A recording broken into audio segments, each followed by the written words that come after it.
beautiful friends. Welcome back to 365 Days of Love and Miracles with A Course in Miracles. My name is Arlene Geres, and I am so glad that you are here. Please remember to listen right until the very end. And if you enjoyed today's video, please click like and subscribe because this helps others to find us on YouTube. Today's lesson is lesson number 25. I do not know what anything is for. This one really blows our ego out of the water. Our egos think that we're so smart, at least mine does. Let's read the lesson. Purpose is meaning. Today's idea explains why nothing you see means anything. You do not know what it is for. Therefore, it is meaningless to you. Everything is for your own best interests. That is what it is for. That is its purpose. That is what it means. It is in recognizing this that your goals become unified. It is in recognizing this that what you see is given meaning. Let's talk about it. In my ego mind, I think that this chair is for sitting on. Indeed, it is. But coming from the ego perspective, it's much more than that. It's my chair. I bought it. I actually sewed these cushions for it, and I have all of this meaning attached to it. When I thought about these chairs, I thought about how nice they would look sitting out in front of our place. I thought about how comfortable these cushions would be. And a part of me thought that people walking by would admire how pretty our little sitting area is out in front of our little house. Once again, I'm thinking with my ego mind. If I truly understood God's purpose for these chairs, I would see them in a completely different way. We're going to learn more about this as we read today's lesson. Let's read on. You perceive the world and everything in it as meaningful in terms of ego goals. These goals have nothing to do with your own best interests because the ego is not you. This false identification makes you incapable of understanding what anything is for. As a result, you are bound to misuse it. When you believe this, you will try to withdraw the goals you have assigned to the world instead of attempting to reinforce them. Let's talk about it. I am not my ego. My ego is my false self. My true self is who I am when I recognize that I'm part of God and part of all creation. The ego is not me. The ego is not you. I love how this course very gently moves us along to see that we are not our ego. This does not mean that we try to get rid of our ego. It doesn't mean that we hate our ego. Our ego was there to protect us when we were very young. We had to have the ego before we could develop true God consciousness. However, we can stop trying to meet the goals of the ego and gently move ourselves over to accepting that we are one with God. Let's read on. Another way of describing the goals you now perceive is to say that they are all concerned with personal interests. Since you have no personal interests, your goals are really concerned with nothing. In cherishing them, therefore, you have no goals at all, and thus you do not know what anything is for. I don't know why this one makes me laugh so much, but I just find it hilarious to think that all this time I saw things through the eyes of the ego, and all of that time I truly was seeing nothing. I was so off track, I didn't even know I was off track. This reading says I have no personal interests. I always thought I had a lot of personal interests. Let's talk a little bit about what some of those goals might have been. Here's an example. I believe that my house is for my own personal protection, safety, and comfort. Certainly, I love to share my home with people. I love entertaining, especially since my husband does all the cooking. But primarily, my home is for my own comfort, protection, and safety. That is my own personal interests.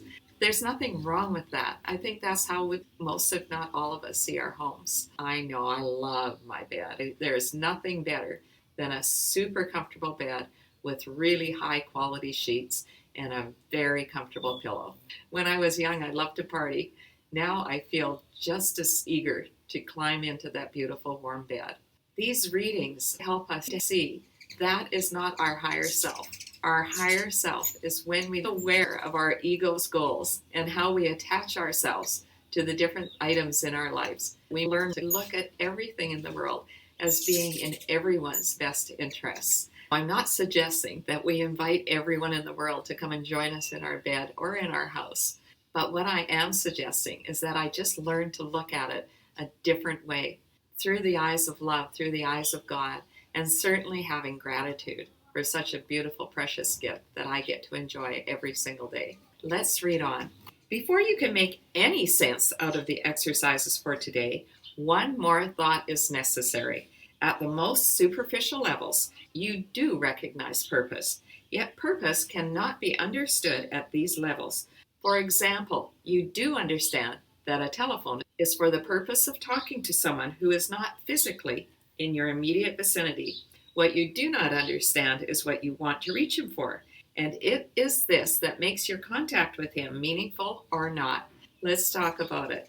A Course in Miracles was published in 1977, and our concept of the telephone is so very different from the concept of the telephone in 1977. In any case, this paragraph tells us that all of that really doesn't matter. What does matter is, why are we contacting this person? Whether it be by text, by message, by any kind of social media, video conference, is the purpose truly to connect with that person at a spiritual level? Is it to share God's love and light with them? Or is it for some other purpose? When we understand God's purpose for every single thing, the way that we see changes. Let's read on. It is crucial to your learning to be willing to give up the goals you have established for everything. The recognition that they are meaningless rather than good or bad is the only way to accomplish this. The idea for today is a step in this direction. This particular paragraph takes me back to lesson 1, where we said, nothing that I see in this room, on this street, from this window, in this place means anything. Things in and of themselves do not have meaning. We project the meaning onto them. The real question here is, are we projecting the meaning from the ego perspective, or are we projecting it from the God perspective? The choice is up to us. Let's read on. 6 practice periods, each of 2 minutes duration, are required. Each practice period should begin with a slow repetition of the idea for today, followed by looking about you and letting your glance rest on whatever happens to catch your eye, near or far, important or unimportant, human or inhuman. With your eyes resting on each subject, say, for example, I do not know what this chair is for. I do not know what this pencil is for. I do not know what this hand is for. Say this quite slowly without shifting your eyes from the subject until you have completed the statement about it. Then move on to the next subject and apply today's idea as before. Would you like to try this right now? Let your eyes rest on different things where you are sitting and say this with me, either out loud or in your mind. I do not know what this is for. I do not know what this is for. I do not know what that motorcycle is for. I do not know what this chair I'm sitting on is for. I do not know what these plants behind me are for. We're trying to break down our egoic way of thinking, our egoic way of looking at the world. Let's talk about our practices for today. This lesson asks us to have 6 practice periods that are only about 2 minutes in duration. I would suggest listening or reading today's lesson first thing in the morning, last thing at night, and 4 times in between. You might want to set these times on your watch or on your phone so that you remember to do them. This really helps me be sure to get these practices in. 2 minutes is not very much, just to remind ourselves to look through the eyes of love, look through the eyes of God instead of the eyes of the ego. Thanks so much for staying right until the very end. Are you ready for our special treat? Oh my gosh, the world is so incredibly beautiful this morning. I'm so happy that I got up bright and early just to be a part of it. Wherever you are, I hope that you're having a glorious, gorgeous, wonderful, blessed day. I do not know what that video was for, but I loved it. I hope you did too. Have a precious day, my beautiful friends. I love you.